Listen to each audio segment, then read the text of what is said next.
Okay, so here's the problem. There's a big problem here. The problem is, it's true.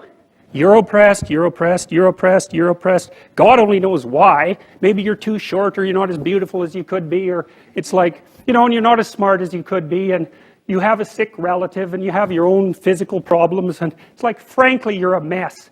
And you're oppressed in every possible way, including your ancestry and your biology, and the entire sum of human history has conspired to produce victimized you with all your individual pathological problems. It's like, yes, true.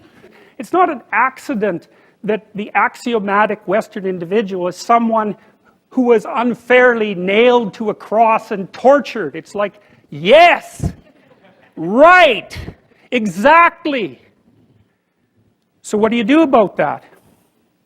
Well, I thought about that for a long time too. It's like, well, you don't get together in a damn mob, because all that does is allow you to be as horrible as you could possibly imagine and suffer from none of the consequences. That's a bad idea.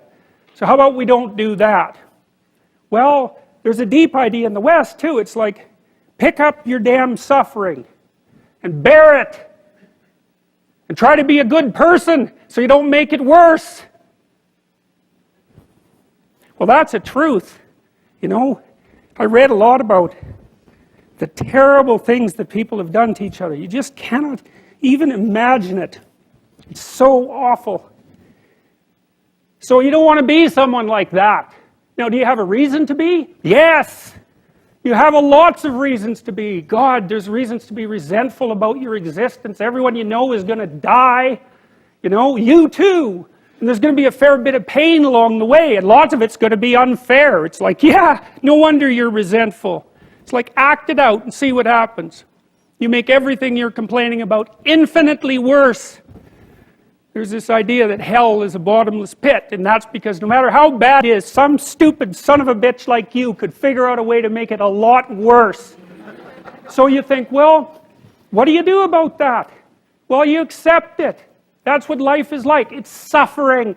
That's what the religious people have always said. Life is suffering. Yes. Well, who wants to admit that? Well, just think about it. Well, so what do you do in the face of that suffering? Try to reduce it. Be a better person. That's how you do it. Start with yourself. What good are you? Get yourself together, for Christ's sake, so that when your father dies, you're not whining away in a corner, and you can help plan the funeral, and you can stand up solidly so that people can rely on you. That's better. Don't be a damn victim. Of course you're a victim. Jesus, obviously. Put yourself together.